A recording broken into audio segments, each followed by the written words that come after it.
Hello mga Kanorski! Wow! Mga kaibigan, sa araw na to magmumukbang tayo ng mga chichirya.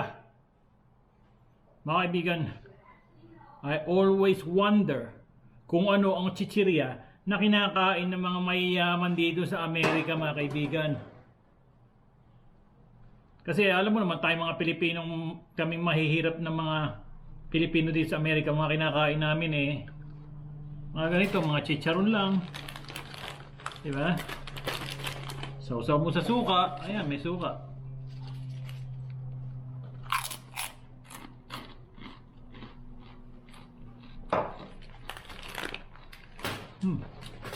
Sarap. Isa pa nga. Yan, nagtataka ako. Ano ba ang mga kinakain chichirya ng mga rich and famous Filipinos dito sa Amerika? So ang ginawa ko, mga kaibigan, binisita ko yung ka-schoolmate ko na milyonaryo na ngayon dito sa Amerika. Ngayon binisita ko siya, tinanong ko kung ano mga kanyang mga snacks o mga chichirya na kinakain niya. Totoong hinala ko, iba ang kanyang kinakain ng mga snacks. Okay. So, nung pumunta ako sa kanya, sabi ko, pakita mo sa akin kung ano mga kinakain mo mga snacks. So yun, pinakita niya sa akin at binigyan niya pa ako. Talagang big time to, mga kaibigan. So ito, mga kaibigan, binigyan niya sa akin. Ito, pakikita ko sa inyo. Ito, mixed vegetables chips. Ito sa mga snacks niya. Ito naman, snack mix. May cornic, may mani, may ano pa ba mga nandito?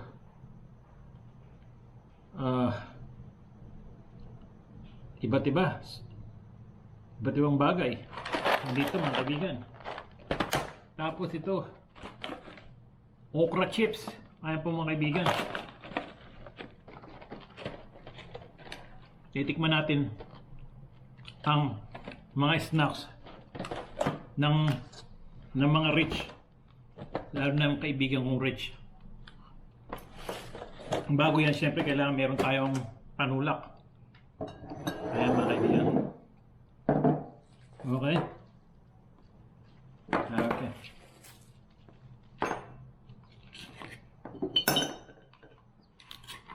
Ayan po, mga kaibigan. Okay. Oops.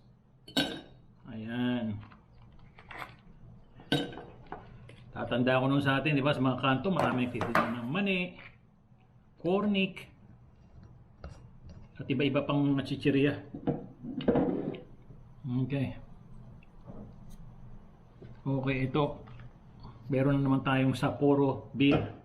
Ito lang ang murang beer dito, mga kaibigan.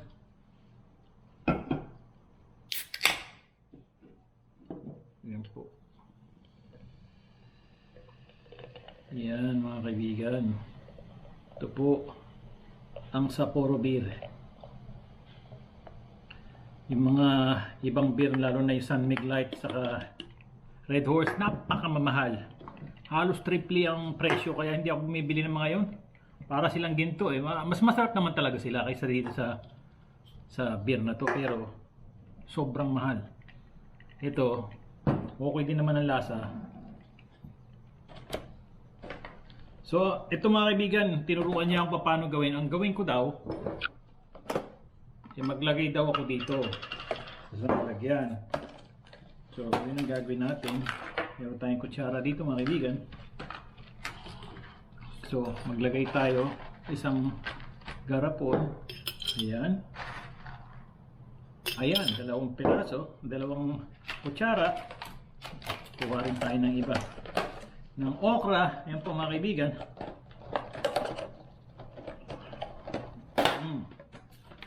Lagyan natin ng okra.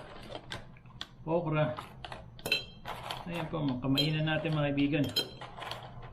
Ayan. At tapos, yung mix vegetable pa. Mga kaibigan, nakakaingit yung mga yayaman, pero at the same time, kung healthy ka naman, dapat ka magpasalamat. Maraming mga mayayaman ay maraming mga health problems, di ba? Ito, kalabasa. I'm not sure what this is. Sitaw. Yan po mga kaibigan. Lagyan natin dyan. Pagkatapos, ang sabi niya daw, lagyan ko daw ng suka. So yan, may tamang may suka tayo dito. I'm gonna put some suka. Oops. Ayun, pwede na daw yun. Tapos, sara mo daw. At iyog-yog mo. Ikaskas mo. Haluin mo. Ganyan. Ganyan. Ayan. Pagkatapos mo ganyan buksan mo ulit. At kumuha ka. Tikman mo. Oh my God. Wow. Sarap. Sarap nitong pinagalo-halong mga chichirya na may suka.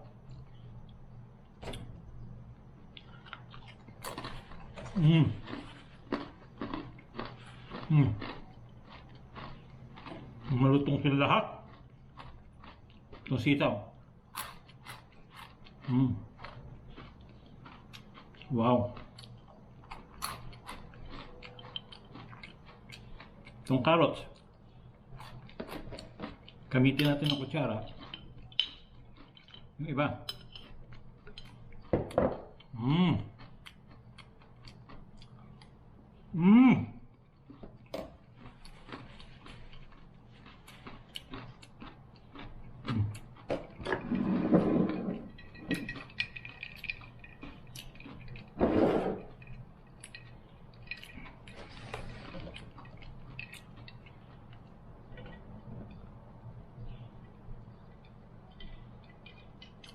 Woo!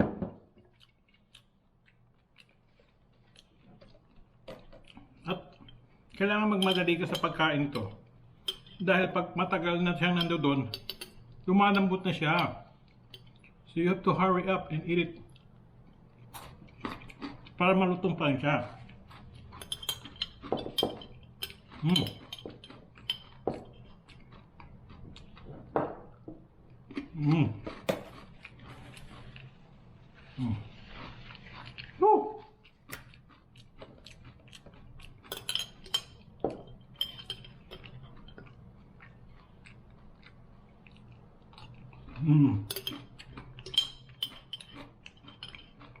Champion itong mga snacks ng mga yayaman. Ngayon alam ko na kung bakit ganito mga nakakain nila. Bukod sa healthy mga kaibigan, ang sarap-sarap. Alam nyo, hindi ako sanay sa kumain ng masarap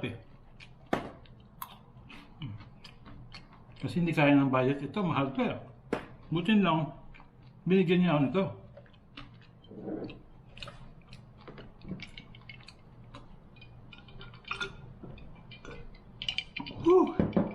Ito pang suka na ginamit ko.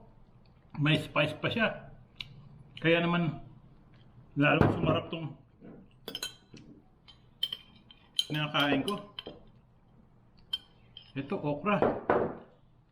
Ang gulay na ulol dahil naglalaway.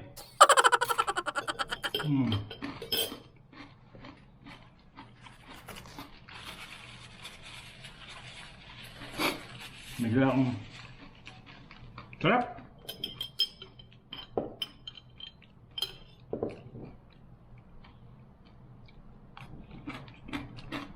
Okay mga kaibigan,